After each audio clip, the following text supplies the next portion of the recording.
Why does it feel like some people have it all?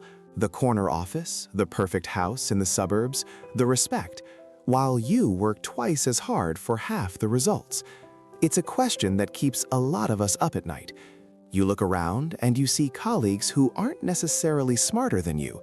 Maybe they don't even work as long hours as you do, yet they seem to be on this fast track that you can't find the on-ramp for. It's frustrating. It feels like being invisible, or worse, just being average.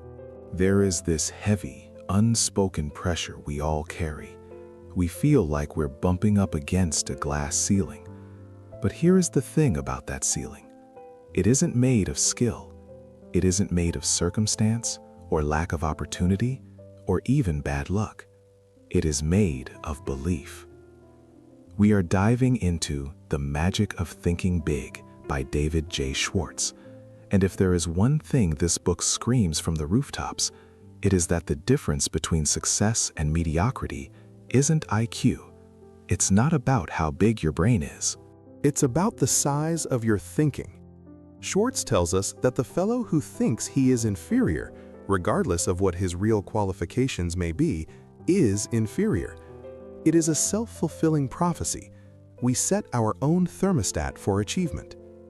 So if you have ever felt like you are somehow capped at a certain level of success, it might be time to check where you have set that dial.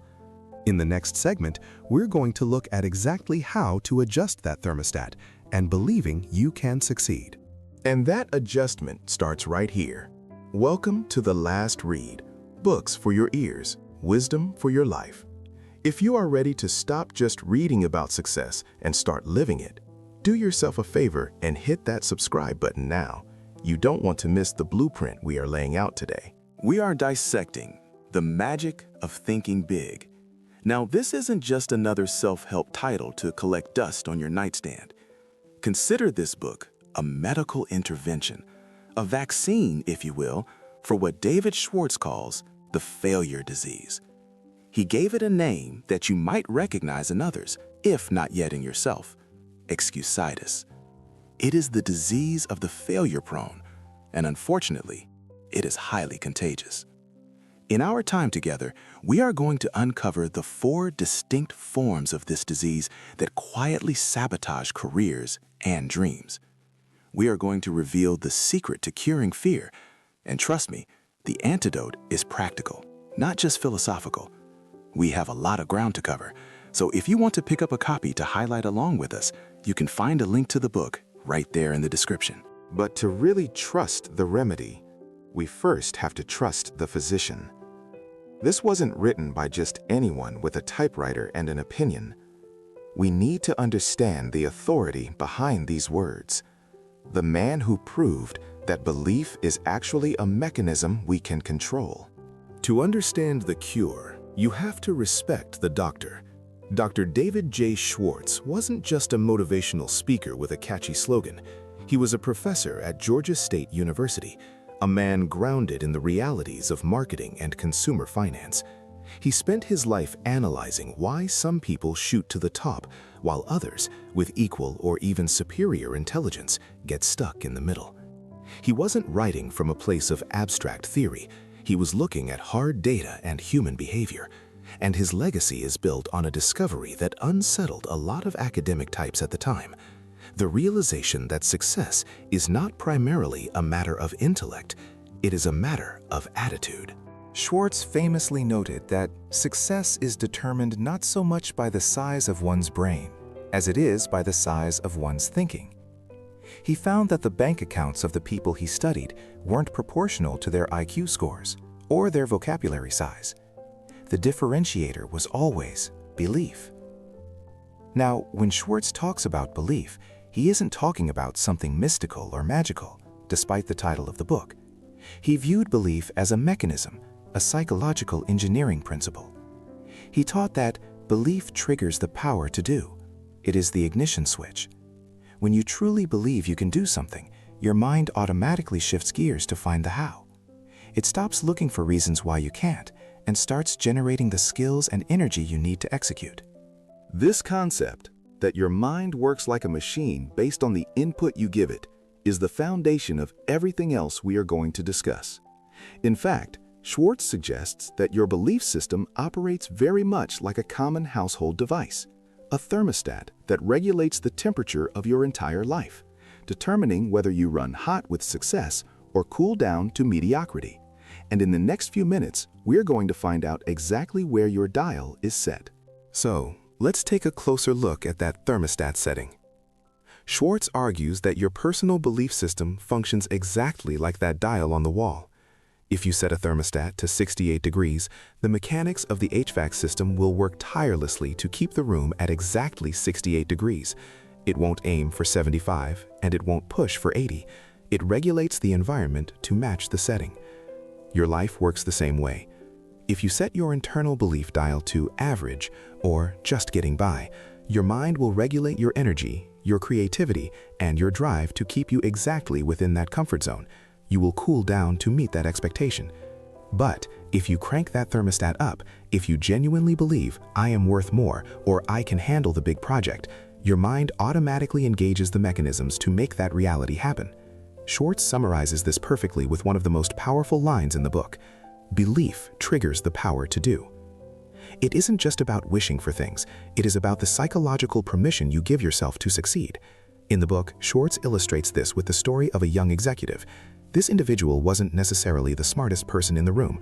He didn't have a superhuman IQ or a stack of degrees higher than his colleagues, but he simply believed he belonged at the top table. He walked into meetings with the assumption that his voice mattered, that his ideas were valuable. Because he believed he was executive material, he acted like it, he prepared like it, and consequently, others treated him like it. Now contrast that with the person who sits in the meeting thinking, I'm just lucky to be here.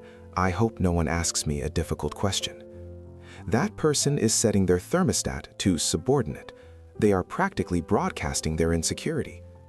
The first guy gets the promotion, not because of raw talent, but because his belief signaled to his own subconscious and everyone else that he was ready.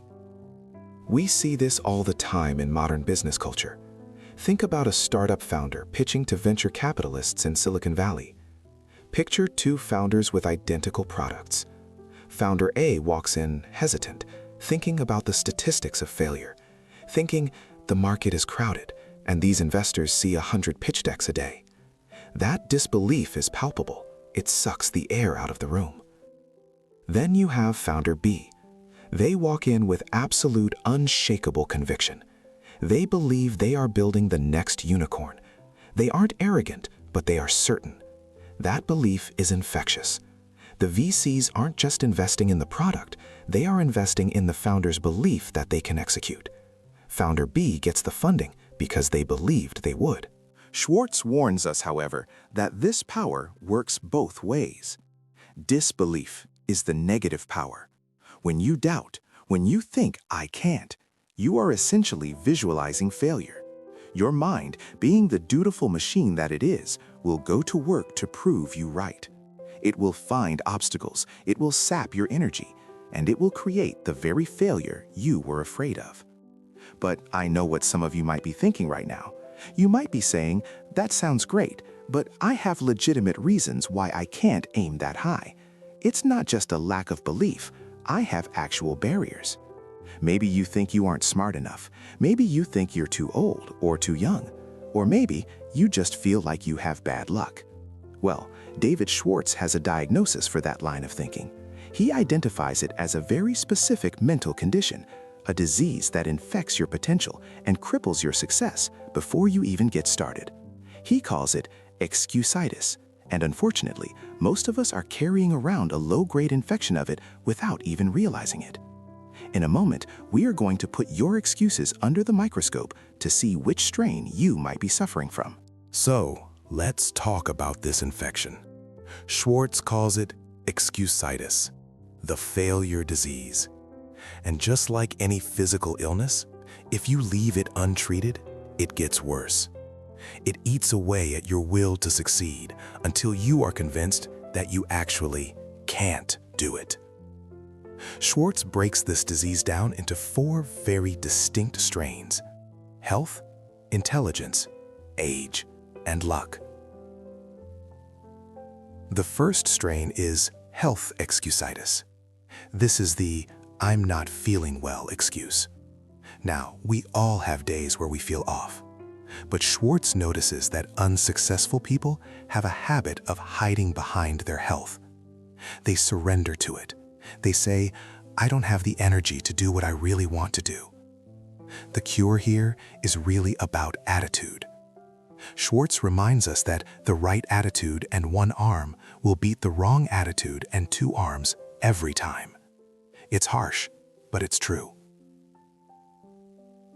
Then we have the second strain, and this is the one I see most often in the corporate world: intelligence excusitis. This is the deep-seated belief that I'm just not smart enough. We have this cultural obsession with IQ, with the idea that you need a massive brain to be successful. Let's look at a scenario, because I know many of you have been here.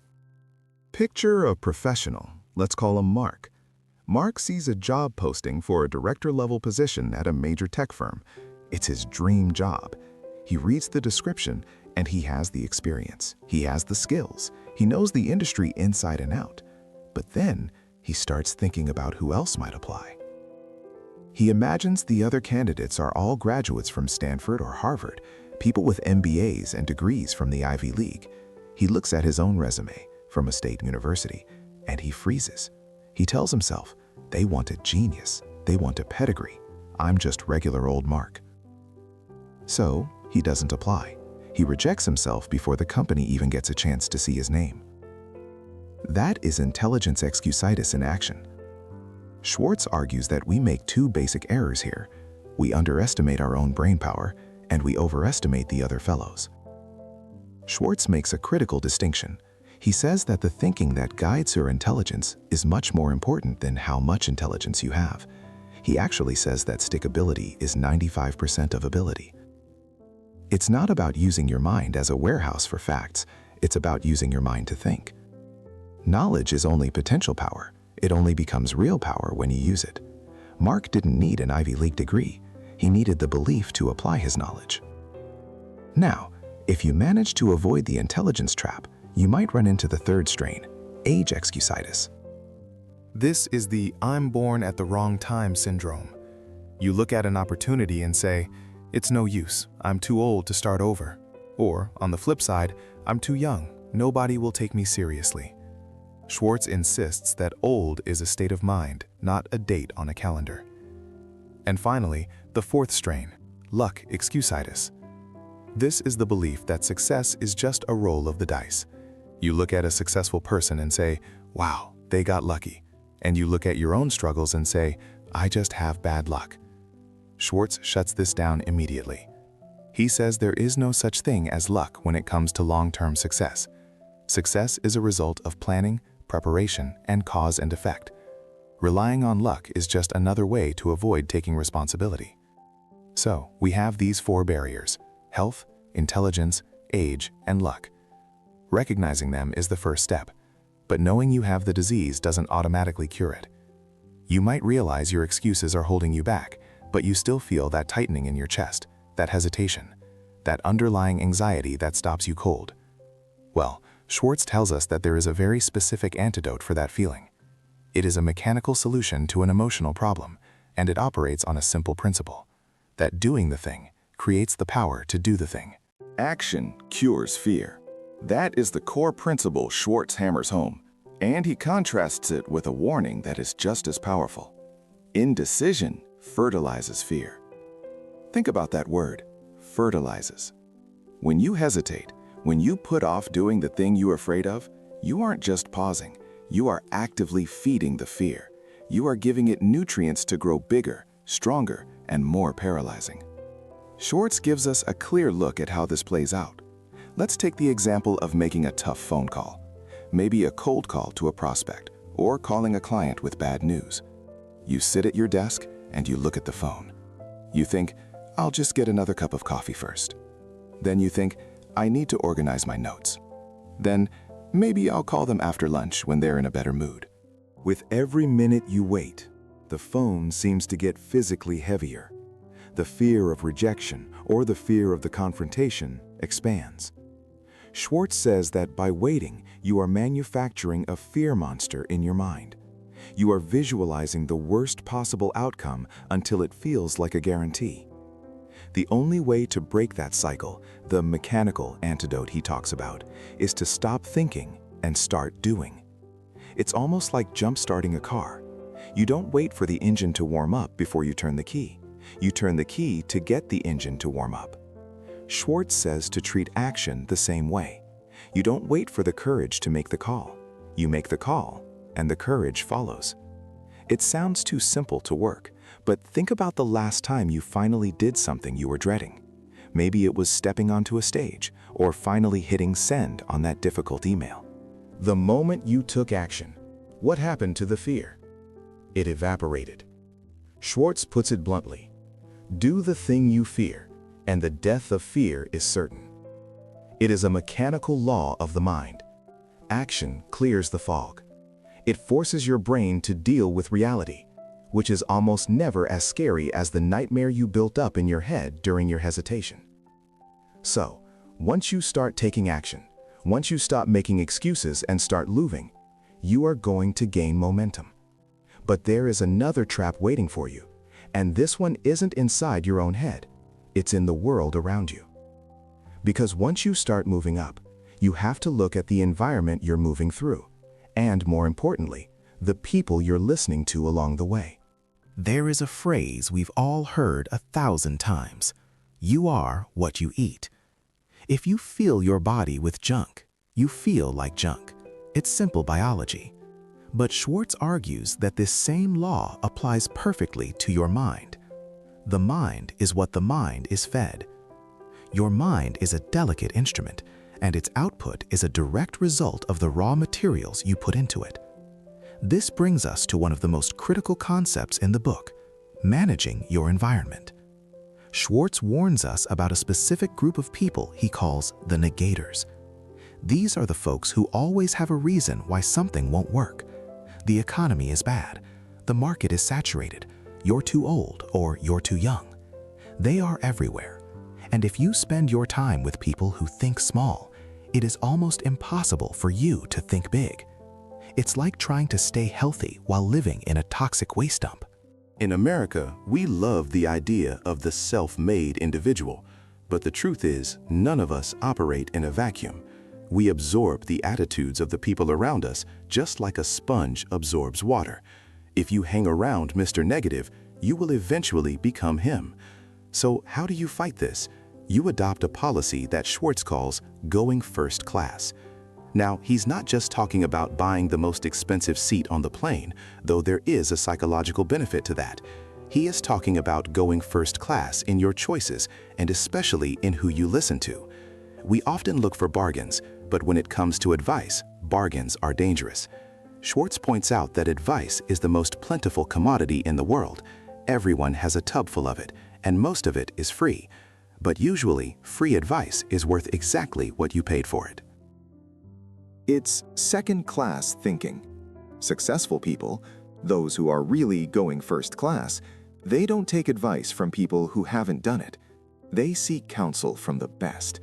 They know that cheap advice can cost you a fortune in missed opportunities. Going first class also means you don't sell yourself short. You don't settle for the second-best relationship, the second-best job, or the second-best attitude. Because when you go cheap, you feel cheap. And when you feel cheap, you act small. But here is the reality check. You can cure your fear with action. You can purge the negative influences. And you can commit to going first class in everything you do. But eventually, you are going to hit a wall. You are going to try something big, and it might fall apart. The project will flop. The deal will fall through. When that happens, the mediocre person says, "I failed." But the big thinker, they have a completely different name for it, and a specific method for turning that wreckage into something valuable. That name is a lesson. And that specific method is what Dr. Schwartz calls salvaging something from every setback.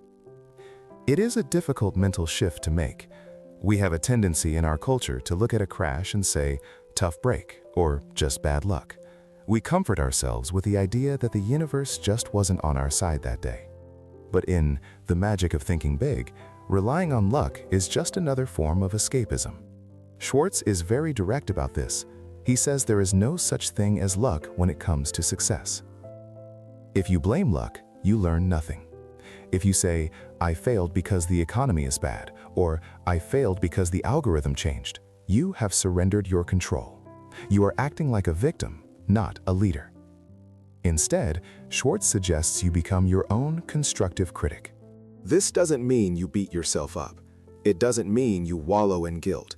It means you look at your failure with the cold, hard eyes of a scientist. You become a professional observer of your own life. Let's apply this to a modern example. Imagine you launch a big project. Maybe it's a new business, a podcast, or a software product. You spend months working on it. You release it to the world, and crickets. Nobody buys it. Nobody downloads it. It is a complete flop. The mediocre thinker looks at that result and says, "Well, I guess the market just wasn't ready," or "I just have bad luck with timing." They pack up their bags and they quit. But the big thinker, they sit down and they dissect the corpse. They ask, "Was my marketing copy unclear? Did I target the wrong audience? Was the price point too high compared to the value I demonstrated?" Do you see the difference? One person blames the wind. The other person adjusts the sails. Schwartz tells us that we must study our setbacks to pave our way to success. Every time you fail, you have bought a piece of education. But you only get to keep that education if you have the courage to ask, "Why?" instead of "Why me?" Stop blaming luck and start analyzing your methods. So, we have covered the environment, we have covered Excusitis, and we have covered how to handle failure. You now have the intellectual tools to think big. But thinking big for 10 minutes is easy. Thinking big for an hour is manageable. Thinking big for a lifetime, that requires stamina. And that brings us to the final hurdle. Dr. Schwartz doesn't just want you to read this book and nod your head. He wants you to rewire your brain. And to do that, he proposes a very specific, rigorous test. It is not easy, and most people who try it won't make it through the first week. But if you can survive this next challenge, it changes everything. The 30-day challenge is not just to read the book, but to live it. Dr. Schwartz calls this managing your bank of the mind. Here is the reality. Your mind is a bank. Every single day, you are making deposits and withdrawals. When you think about your failures, your awkward moments, your fears, you are depositing negative thoughts. And when you face a new challenge, your mind automatically withdraws what you've put in. If you filled the vault with "I can't" and "I'm not good enough," that is exactly what your mind will hand you when you need confidence. So here is the test. It lasts for 30 days. For the next month, you are going to become a vigilant security guard at the door of your mind. Every time a negative thought tries to enter, whether it's "I'm not smart enough," "It's too late for me," or "I just don't have the luck," you must stop it immediately. Do not let it settle. Do not let it become a deposit. Instead, you must replace it instantly with a success thought. If you think, "I'm going to fail this presentation," you immediately override it with, "I am prepared and I have something valuable to share." If you think, "I can't afford that," you replace it with, "How can I earn enough to buy that?" It sounds simple, but try it for 1 hour. Then try it for a day. It is exhausting because we are addicted to our own negativity. But if you can do this for 30 days, you effectively drain the negative equity from your mind and fill it with assets that pay dividends for the rest of your life. This brings us to the end of our journey through the magic of thinking big. If you take only 3 things away from this series, let them be these. First, believe big. The size of your success is determined solely by the size of your belief. If you build little goals, expect little achievements. But if you believe you can move mountains, your mind will find the shovel. Second, Cure Excusitis. Stop strictly monitoring your health, your intelligence, your age, or your luck for reasons to quit. Successful people have those same disadvantages, they just don't use them as alibis. And finally, act now. Action cures fear. Indecision fertilizes it. Don't wait for the spirit to move you, move the spirit. You now have the blueprint. The rest is just construction work. Thank you for joining me on this deep dive. If you enjoyed this breakdown and want to ensure you never miss our next analysis of the world's most impactful books, make sure you are subscribed to The Last Read. Before you go, I have one question for you to answer in the comments below. Which form of Excusitis is holding you back the most right now? Is it health, intelligence, age, or luck? Be honest. Admitting it is the first step to curing it. If you want to grab your own copy of the book to keep on your desk, and I highly recommend you do, the link is waiting for you in the description. Until next time, keep thinking big.